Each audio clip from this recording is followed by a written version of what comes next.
Good Friday अगर किसी को नहीं पता होता है तो बहुत ही अच्छी बात होता है। तो परमेश्वर ने इस जगत से ऐसा प्रेम किया कि उन्होंने हमारे लिए गुड फ्राइडे और तो अपनी जान दी। तो हमारे जीवन के लिए बहुत बड़ी कोई भी त्योहार कोई भी फेस्टिवल इससे बड़ा नहीं सकता कि परमेश्वर ने हमारे लिए प्राण को इतना, क्योंकि जब हमें कोई चीज नहीं पता होती है तब हमसे कहते हैं कि वो हमारे लिए इजी होता है। लेकिन परमेश्वर की खुद परमेश्वर को सब कुछ पता था और जानते हुए उन्होंने आज के दिन गुड फ्राइडे को हमारे लिए परमेश्वर ने हमारे लिए हमारे पापों की क्षमा के लिए इतने अथाह दर्द को उठाया। ये हमारे लिए गुड न्यूज है। एक बार फिर से हम लोग परमेश्वर का धन्यवाद करें, तालियां बजाकर अपने प्यारे को तुझसे बहुत प्रेम करते होंगे, लेकिन उससे कहीं अधिक प्रेम वो हमसे करते हैं क्योंकि उन्होंने अपने पुत्र को हमारे पापों की क्षमा के लिए दे दिया। हम लोग का ध्यान तक खोलेंगे 23 अध्याय है और 34 इसकी वर्ष है। तब यीशु ने कहा, हे पिता इन्हें क्षमा कर क्योंकि ये जानते नहीं ये क्या कर रहे हैं। परमेश्वर का ये पहला वचन हमारे पापों की क्षमा के लिए था क्योंकि परमेश्वर ने हमारे लिए अपने प्राण को दिया करके उसको सहा था। तो जब उस वक्त लोग उन्हें मार रहे थे, बहुत सी बातें कह रहे थे, तब वो हमारे लिए परमेश्वर के साथ प्रार्थना कर रहे थे कि हे पिता इन्हें क्षमा कर। तो पुराने नियम में हम देखते हैं कि परमेश्वर जब भी कोई गलती होती थी, कोई आज्ञा तोड़ता था तो उससे बड़ी चढ़ानी पड़ती थी और चाहे अनजाने में हो या जाने में हो उसका भुगतान करना ही पड़ता था। किंतु यीशु मसीह की आने पर हमें पापों की क्षमा यीशु के नाम के द्वारा मिलती है कि हमारे लिए गुड न्यूज है। परमेश्वर ने प्रभु यीशु मसीह परमेश्वर से उस वक्त ये प्रार्थना की कि हे पिता इन्हें क्षमा कर। हमारी क्षमा प्रभु यीशु के द्वारा होती है। हमारे पाप जाने होते हैं, जाने होते हैं, उन सारों से हमें क्षमा मिलती है। हम पर दंड किया गया नहीं होती है क्योंकि प्रभु यीशु मसीह के नाम से हम सब कवर्ड है। परमेश्वर का धन्यवाद हो, खुदावन की इतनी प्रेजेंस है यहाँ पर। परमेश्वर का धन्यवाद करते हैं। परमेश्वर ने हम सबके लिए क्षमा मांगी है। मैं आप सबसे कहना चाहती हूँ कि अगर आपकी कोई अपराधी है जिनके लिए आपके मन में कोई भी बात में क्षमा कर दे, परमेश्वर का धन्यवाद करें। हालेलुया। अगर आपको क्षमा प्रदान हुई है कि आप सबको क्षमा करें, क्योंकि इसलिए हुए इस पैगाम को आगे तक पहुँचाएं। सच में परमेश्वर दयालु है, अनुग्रहकारी है, वो मुझे अत्यंत प्रेम करता है और इससे बड़ा प्रेम किसी का नहीं कि वो अपने प्राणों को दे दे। सच में परमेश्वर ने अपने खून से हमें खरीदा है और हमारे जीवन में हमारे नहीं होने चाहिए बल्कि परमेश्वर ने हमें चाहिए। तो जीवित परमेश्वर की संतान परमेश्वर ने हमें बनाया है, हम कहलाते हैं और हम परमेश्वर का धन्यवाद करते हैं, परमेश्वर मसीह का धन्यवाद करते हैं। आज का दिन आप सबके लिए मुबारक है।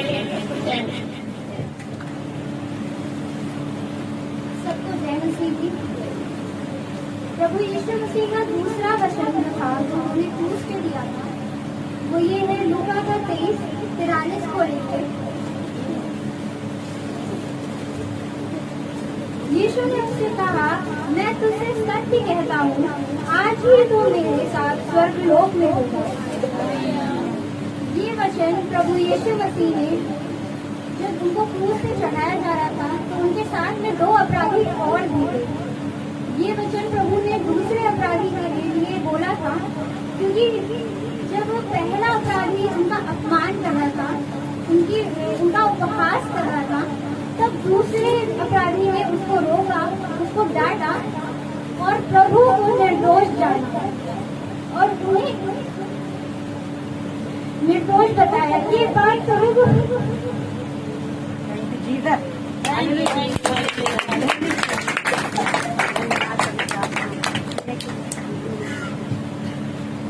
ये बात प्रभु को बहुत ज्यादा भाई, इसलिए उन्होंने दूसरे अपराधी को कहा कि आज ही तो मेरे साथ स्वर्ग लोक में होगा। ये बात प्रभु को बहुत ज्यादा भाई।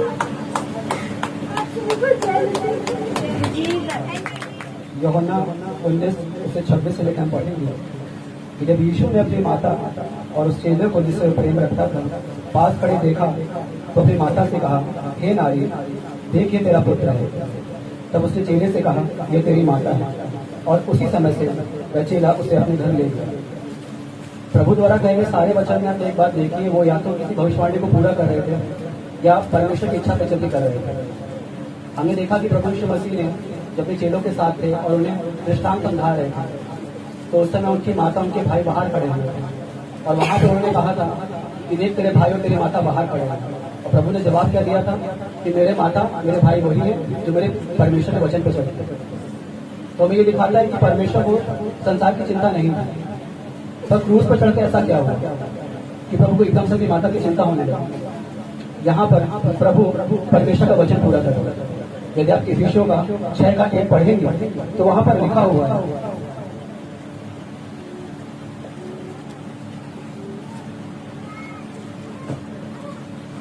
हे बालकों, प्रभु में अपने माता पिता के आज्ञाकारी बनो, क्योंकि यह उचित है। अपनी माता और पिता का आदर करो, ये पहली आज्ञा है जिसके साथ प्रतिज्ञा भी है। प्रभु ने कोई भविष्यवाणी नहीं पूरी की थी। प्रभु ने सिर्फ और सिर्फ क्रूस पर चढ़ते हुए भी परमेश्वर के वचन को ध्यान में रखा हुआ। उसे था कि जब वो चला जाएगा तो उसकी माता क्या होगा, इसलिए अपनी माता को अपने भाई यानी यूहन्ना के हाथ में सौंप दिया। मुझे संसार से क्या मतलब है, मैं आपसे बात कर रहा हूँ। बात यह है कि जब आप जाएंगे तो परमेश्वर आपसे लेकर हर बात करेगा। हालेलुया। जरूरी है कि जब आपके माँ बाप बूढ़े हो जाए तो आप उनका ख्याल रखें। जब यीशु मसीह छोड़ के जा रहे थे तो उनको ध्यान में था, वो ऐसा नहीं कि बैरागी का जीवन जीवन सबको ध्यान में था कि क्या करने वाला हूँ, उसे कॉन्सिक्वेंसेस क्या होंगे, मेरी माँ के लिए रहेगी, कौन सा ध्यान रखेगा। क्रूस पर सारी ताड़ना सहते हुए भी उसे अपनी माता का ख्याल रहा। तो हम तो क्रूस पर नहीं है, हम एक अच्छा जीवन जी रहे, हम चंगे हो चुके, हम क्षमा कर दिए गए, हमें ऐसी कोई ताड़ना नहीं रखी। हमें और बढ़ के अपने माँ बाप की सेवा करनी चाहिए। हालेलुया। परमेश्वर का धन्यवाद। सभी को जय मसीह की। ये क्रूस पे परमेश्वर का चौथा वचन है। यूहन्ना 16 उसका 32 कहता है, यीशु मसीह ने अपने चेलों से कहा कि देखो वो घड़ी आती है जब मैं पकड़वाया जाऊंगा, तुम सब तितर बितर होके अपना मार्ग ले लोगे, परंतु मैं अकेला नहीं रहूंगा क्योंकि मेरे साथ पिता है। हालेलुया। परमेश्वर ने इस बात को बोला कि वो अकेले नहीं रहेंगे क्योंकि उनके साथ हमेशा पिता थे, एक बाप उनके साथ थे। लेकिन चौथे में परमेश्वर कहते हैं, एली एली लबा शबक्तनी, हे मेरे परमेश्वर, हे मेरे परमेश्वर, तूने मुझे क्यों छोड़ दिया। क्योंकि हमारे बाबू का बोझ उनके ऊपर आ गया था, हमारे बाबू का बोझ इतने आ गया था। संसार की ताड़ना, संसार के वो पाप जो हमने गुप्त तरीके से किए, लोगों से छुपा के किए, वो सारे पाप परमेश्वर ने हम सभी के सामने क्रूस पे ले लिए। इस कारण परमेश्वर को उनको छोड़ना पड़ गया। वो पिता ने हमें छोड़ दिया। हमारे और आपके अपराधों की वजह से उस परमेश्वर का उसके बाप से रिश्ता टूट गया। जिस बाप ने उसे कभी अकेला नहीं छोड़ा, जो बाप जगत की सृष्टि के रचना से उसके साथ था, उस बाप का साथ उस बेटे से जब छूट गया, जब हमारे और आपके बाप अंदर आ गए, हमारे और आपके बाप ने उस बेटे को अपने परमेश्वर से अलग कर दिया। ये परमेश्वर का चौथा वचन है। प्रभु आप सभी को आशीषित करें। 19 का 28 कहता है, इसके बाद यीशु ने यह जानकर कि अब सब कुछ पूरा हो चुका, इसलिए कि पवित्र शास्त्र में जो कहा गया वह पूरा हो, कहा मैं प्यासा हूँ। जब भी मैं ये वचन पढ़ती थी, आप लोग भी सोचते होंगे कि वो तो परमेश्वर थे जिन्होंने पूरी सृष्टि की रचना की है, वो कैसे प्यासे हो सकते हैं। वो इसलिए प्यासे थे क्योंकि वो परमेश्वर के साथ एक मनुष्य भी थे। उन्हें भी हमारी तरह दर्द होता था, उन्हें भी हमारी तरह भूख लगती थी, वो भी हमारी तरह खाना खाते थे, उन्हें भी लगता था, दर्द होता था, वो भी थकते थे क्योंकि वो परमेश्वर के साथ मनुष्य भी थे। वो क्रूस पर इसलिए नहीं मारे गए, वो हमारे पापों के लिए मारे गए ताकि हमें जीवन मिले। आज उन्हीं की वजह से हम ये जीवन देख रहे हैं। हम जो अंधकार में थे, हम ज्योति में आए हैं। आज हमारी प्यास चाहे जैसी भी है, आत्मिक है, आर्थिक है या मानसिक है, उस प्यास का सिर्फ एकमात्र उत्तर प्रभु यीशु मसीह है। आज हमारे लिए गुड न्यूज़ यही है कि उसने क्रूस पर जान दे दी ताकि आज हम ये जीवन देखने पाए। हालेलुया। प्रभु का धन्यवाद। सिरका लिया तो कहा पूरा हुआ और अपने प्राण त्याग दिया। ये पूरा होने की बात क्या होती है? जब प्रभु यीशु मसीह ने मत्ती 5 में सारे वचनों को दिया था तो कहा था कि ये सारी की सारी व्यवस्था जब तक पूरी नहीं हो जाएगी तब तक चलेगी। व्यवस्था पूरी हो जाएगी मसीहों के लिए, संसार के लिए। परमेश्वर ने कहा था कि कोई भी यदि व्यवस्था के अनुसार जीता है तो व्यवस्था के अनुसार आशीष भी पाता है। हालेलुया। यदि आप व्यवस्था पर चलेंगे तो उसके दंड भी होते हैं। कोई भी मनुष्य पूरी रीति से व्यवस्था का पालन नहीं कर सकता, और इस बात का परमेश्वर को पता था। तो व्यवस्था दी क्यों गई थी? मनुष्य को बताने के लिए कि उसकी धार्मिकता स्थापित नहीं की जा सकती, कि व्यवस्था के द्वारा वो अपने आप को धर्मी नहीं ठहरा सकता। कर्मों के आधार पर मनुष्य का धर्मी ठहराना नामुमकिन। हालेलुया। यीशु मसीह ने आपको अपनी धार्मिकता दी। यदि आप मसीह को जानने के बाद भी अपने आप को धर्मी ठहराते हैं और कर्मों के आधार पर अपने को धर्मी करते हैं तो आप उसकी धार्मिकता को निरर्थक कर देते हैं। हालेलुया। उसने आपको धर्मी ठहराने के लिए अपनी जान दी थी, उसने आपको धर्मी ठहराने के लिए अपना प्राण दिया था, इसमें आपका कोई योगदान नहीं और कभी हो भी नहीं सकता। हालेलुया। इब्रानियों की पत्री में लिखा हुआ है कि जब भेड़ बकरी जो कि यहाँ संसार की थी उनका लहू बहाया जाता था तो पाप क्षमा हो जाते थे। तो सोचिए वो जो स्वर्ग का मेमना है, अगर उसका लहू बहाया जाए तो सबके पाप क्षमा क्यों ना हो? वो एक ही बार बहाया गया और हमेशा हमेशा के लिए आपके पाप क्षमा कर दिया। यहाँ जब पूरा हो गया है तो एक मसीह क्या करता है? वो परमेश्वर से चंगाई मांगता है, कहता परमेश्वर तू मुझे चंगा कर। हालेलुया। यदि आप पत्रस 2 का 1 पढ़ेंगे, 3 का 1 पढ़ेंगे तो वहां पर लिखा होगा क्योंकि उसकी ईश्वरी सामर्थ्य ने सब कुछ जो जीवन और भक्ति से संबंध रखता है हमें उसी की पहचान के द्वारा, जिसने हमें अपनी महिमा और सद्गुण के अनुसार बुलाया है, उसकी ईश्वरी सामर्थ्य ने सब कुछ जो जीवन और भक्ति से संबंध रखता है हमें उसी की पहचान के द्वारा हमें दे दिया। हर एक चीज जो आपके जीवन में और आपकी भक्ति के लिए, आपके आत्मिक जीवन के लिए जरूरी है वो आपको दे दी चुकी है। आप सोचेंगे तो वो है कहाँ पे? वो आपकी आत्मा है। जब आपने नया जन्म पाया था तो जो चीज नहीं हुई थी वो आपकी आत्मा थी। कई वचन कहता है कि अपनी आत्मा मत नए करो। वो कहता है कि तुम्हारे मन के नए हो जाने के बाद 4 दिन बदलता जाए।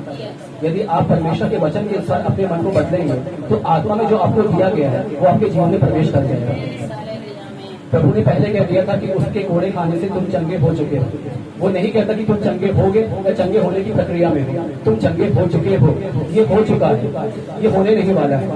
यदि आप इससे अपने परमेश्वर के वचन से अपने मन को नया करेंगे तो ये आपका जीवन बन जाएगा। ये वचन बताता है कि हर एक चीज जो आपको जीवन के लिए चाहिए और आत्मिक चीजों के लिए चाहिए, आत्मिक चीजों वो सब आपको दे दी हो चुकी है। ये सब पूरा हो चुका है। इस पूर्णता की संपन्नता के लिए परमेश्वर का धन्यवाद। हालेलुया। हमारे प्रभु यीशु मसीह जब आखिरी के समय पे मन कर रही थी, सोच रही थी जब संसार का कोई व्यक्ति जानता है संसार से वो लोग कहते हैं कि आपकी इच्छा पूरी, मगर ये तो शारीरिक है जो पूछते हैं कि आपकी इच्छा पूरी करो, बहुत कुछ करते थे। हमारे यीशु मसीह से शायद किसी ने नहीं कहा होगा कि आपकी इच्छा पूरी करो, क्योंकि वो अपने पिता की इच्छा पूरी करने में लगे थे। लूका का ये 23 अध्याय 46 पद है। और यीशु ने ऊंचे स्वर से पुकार कर कहा, हे पिता, मैं अपना आत्मा तेरे हाथों में सौंपता हूँ। प्रभु यीशु मसीह अपना आत्मा अपने परमेश्वर के पास, अपने पिता के पास दे दिया। वो आत्मा जो उन्होंने दिया था जब वो धरती पर आए थे, अपना ही आत्मा भेजा था धरती पर मनुष्य के उद्धार के लिए। और प्रभु यीशु मसीह ने अपना आत्मा दे दिया परमेश्वर के हाथ में और हम सबको जीवन दे गए और अपने प्राणों को त्याग दिया कलवरी क्रूस पे।